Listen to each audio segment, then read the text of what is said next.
Man comprises of three elements: spirit, soul, and body. But for some reason, it seems to me, and generally, we tend to dwell on the soul and body part, especially in this issue of marriage. Eunice, what do you think? Well, I think that because people are so in love, and you know, it's marriage, all the mushy flowers and all, they focus more on, you know, their body and their soul. Without the spirituality is... So wait, you are saying that there is no spirituality in marriage, Eunice? I did not say so, Omo. I did not say so. Our guest today will tell us that, and we're so excited because we have pastors who will be talking to us today on covenant marriages about spirituality in marriage. This is Covenant Marriages. I am Eunice. My name is Omo, and please don't forget, follow us on all social media handles: Instagram, Facebook, and Twitter. And on YouTube, do subscribe to this channel, on the Covenant Nation channel, but you have to go to the playlist segment to see the videos. Covenant Marriages. We'll be right back. Don't go anywhere. Covenant Marriages. Welcome back to Covenant Marriages. Today we will be treating the topic spirituality in marriage. And we are with the Odeyemis. Pastor Yinka Odeyemi is the pastor at the Covenant Nation, and Mrs. Dorcas Odeyemi is an educator. They have been married for 17 years. Welcome, Sir and Ma, to Covenant Marriages. Welcome, welcome, welcome. Thank you for having us. Thank you so much. No, it's a natural. This is how pastors talk. I'm joking. Okay, so let's delve into the issue, and I think we should start from the beginning. My thinking is, so when you were looking for a spouse, when you were considering getting married, were you looking for a spirit coco, spirit Jim kind of person? And then just walk us through from first sight to getting into courtship, but then marriage, the elements of spirituality in all of those dealings. Okay, well, so when I started having serious thoughts about the kind of person I like to marry, I think I had an idea. I kind of always knew the person I'll marry will not be our age group. I mean, our ages will be very close. I also felt she'll be very spiritually mature. So not like, you know, ticking boxes, making some high demand. I just knew that. And I also kind of knew she would have a slim frame. I had that in my list too. I legit had the list. In my list, Yoruba, slim. Continue, sir. So then we met in university. She came mature. Her father was in ECWA, full-time pastor, retired there. And so she had a very good spiritual background and developed herself on her own. So by the time we met, she was really a mature Christian. So we got closer, and we eventually got married. Ma, let's have your angle, because these stories always have two sides. Well, so for me, I've always wanted someone that was a Christian, knows God and loves God. I think that's my main, the main thing I was looking out for. And then again, I think I wanted someone that was older than me, even if it was by months or, you know, because I have 3 younger brothers. Yes, so that was a good, you know, for that I wanted someone older so that I wouldn't have, you know, my siblings, you know, in the way and all that. So, so eventually, yes, we went to school together, university. We met, and yeah, here we are. 17 years after. So can I just ask a bit about when you met, sir, and you saw the beautiful damsel? Was it with scriptures that you used to ask the question? Or No, I didn't. Sir, in the words of the streets, what was your pickup line? I think I remember saying, okay, so my understanding then was that you have to date who you want to marry. You know, so when we're going to start the relationship, it was with a view to marriage. Yeah, and it can be tight because, you know, that means you have to, it's almost like saying you have to get it right the first time. But I don't mean your first time, but I mean with that person, with her, right? Because you can't enter the relationship and then realize, oh no, you know what, let's not. So we had become close, and it took some time. And I remember saying, I want to spend the rest of my life with you, something like that. I don't remember the exact. do you remember, Ma? I think it was something like that. I actually can't remember. Yeah, when but the yeah, academics something. strolled off away from. You remember the location? Nice. Nice. Okay, so this is 17 years after. Eunice and I were talking, and we think that many times, as humans, we leave out spirituality in marriage. We just go soulish and then body-wise. But does spirituality have any role, however significant or insignificant, in marriage at all? Yeah, it does. It's very significant because naturally, as Christians, we are supposed to be spiritual people. It's possible for a Christian not to be spiritual, right? I mean, for a moment or for a prolonged period, but we're supposed to be spiritual, and the way you attain spirituality is attending to it on a daily basis. So, say more about that. Yeah, so yes, as Christians, I think that's the main thing as a Christian. If you're a Christian couple, that's what actually differentiates you from other couples out there, or you understand what I mean. So I think it's a very important aspect of a relationship as Christians, and marriage, of course. If we'll put that, yeah. So when it has to do with being married, setting goals, you know, as couples, you set personal goals, financial goals, and I know spiritually, as a couple, things like scheduling, praying together, let's fast together, let's worship together, you know, are those important, are those necessary, and do you apply that personally as a couple? Yes, I mean, they're very important, and it's just that when we started out, we didn't do it as well as what we do now, you know. So, you know, I said she was a dick, yeah?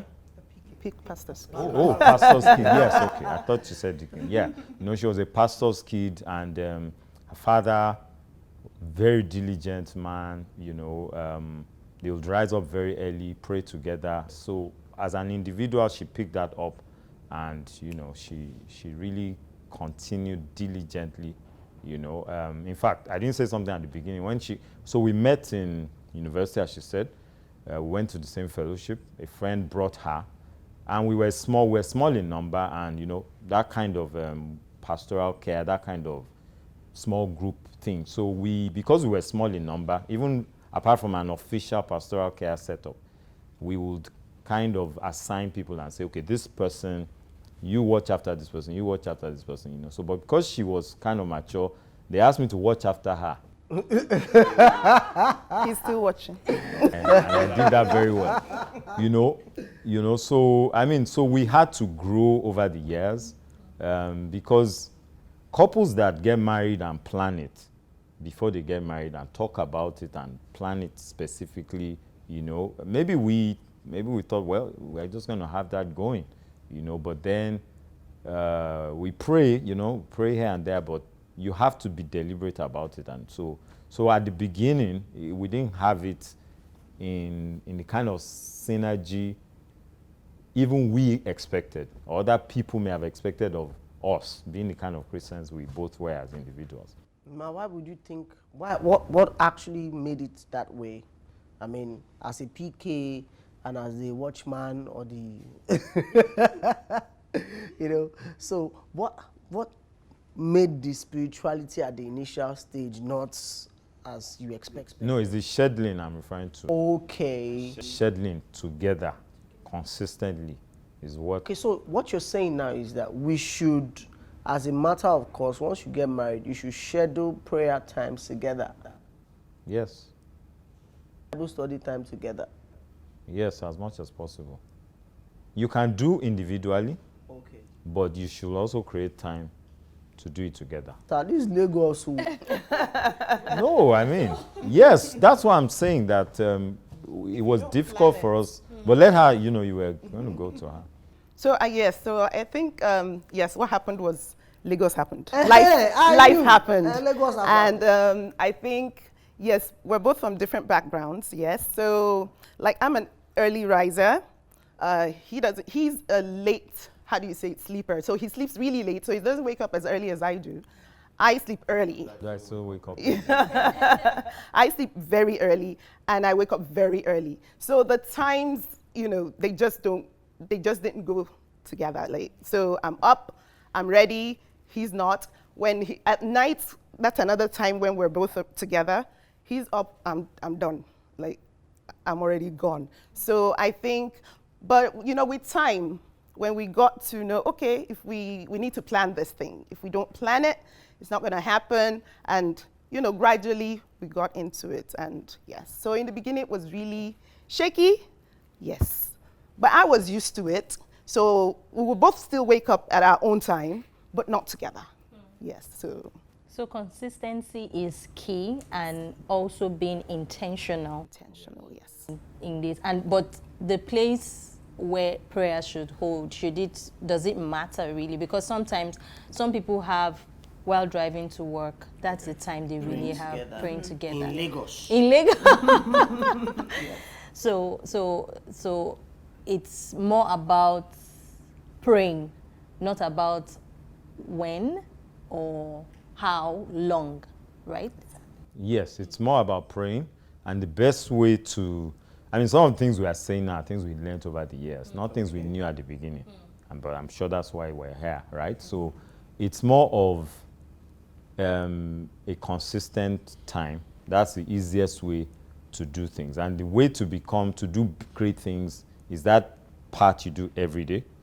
And the way to make sure you do that everyday part is to schedule it, to have a fixed time. So we know people personally, I mean, all of us in Lagos who started out praying in the car, commuting 2 hours to work, but they grew out of it as their finances, as they got enlarged or whatever, you know, maybe they didn't have to do that anymore.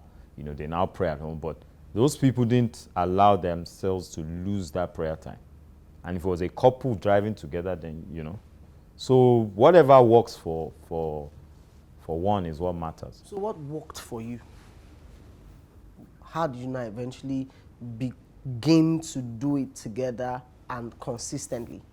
Okay, so we pray individually on our own, and then we come together and say a prayer, all right, together. Then there are times that we would say, okay, we have this matter we are attending to, and we need to give it more time.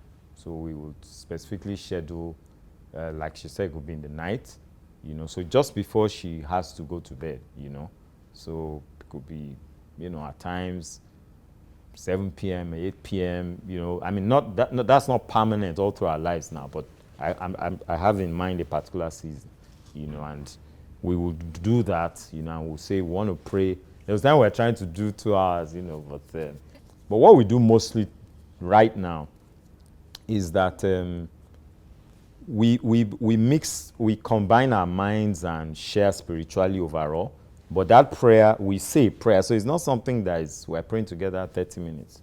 We say serious, profound prayer, you know, together, all right, and then we round up. So each person still prays on his own, on her own, on a daily basis. So could we talk a bit about service and purpose in marriage? And sometimes, most marriages definitely, God has brought people together for a purpose. And when God calls us to that purpose, you know, praying to become that person and, you know, praying to be birthing that purpose. So is there a ministry? Because definitely you are running, you're pastor of TCN Ibadan, and as a wife, you're supporting. Pastor's wife. From PK to PW. This is ministry and this is purpose. And, you know, with each season in marriage, different things happen and different forms of services happen. So could we talk a bit about, you know, service in marriage and, you know, ministry? Okay, so where do I start? So yes, so I believe that as couples, yes, service is important. Yes, we all have purpose. And yes, we can either have individual things we're working on, or it could be intertwined. Yes? So yes, I think that's a possibility. I mean, you said purpose, ministry, service, right? Yes. So let's put it in. They are all related. So, but let's treat service and ministry as together and then purpose. So 2 things, and then let's look at 3 things. So, I mean, we both, I think, had a strong sense of our purpose before we got married. Of course, well, at least I had to learn, and I'm sure we had to learn later that, well, purpose is not just fixed and this is it and you're going after it for 10, 20 years. You know, you know, your vision can, you know, you can understand it better. And but for us, getting married meant that our purpose didn't have to be exactly the same thing, but we needed to be going the same direction. So it was important. So we felt, okay, this is what you want to do in life. This is what you want to be. This is your God-given dreams. Hey, we can do this together. So, you know, we've not been the type where, for example, someone is a youth pastor and then the other one is a teens pastor, and, you know, it's like everything is, no, not us, you know, like you're in the choir. Once she sings, he plays instruments. It's not been like that for us. But for us, it's always been complementary. So you start with belief system. That's important. So when you say belief system now, let's talk about what is relevant to this. So what is your understanding of the gospel? Because my understanding of the gospel and her understanding of the gospel have to be the same for us to be, you know, to be able to find purpose together and service and ministry. Because we're living in the same house and each person is going out to do this, but we have to be in sync. You know, and then secondly, so what is service to you, right? To each couple, each person, what is service to you? You know, someone's idea of service is, I can't be in paid employment, or rather, I mean, or a business, right? That I have to be what people call full-time. Then there's going to be a clash, you know. So you understand what's the gospel? Because people define the gospel in different ways. What are the activities that really make carrying out the gospel that Jesus has sent us? So you have it, something similar enough. All this already helps you to probably be in the same church. So once you're in the same church, it's much easier.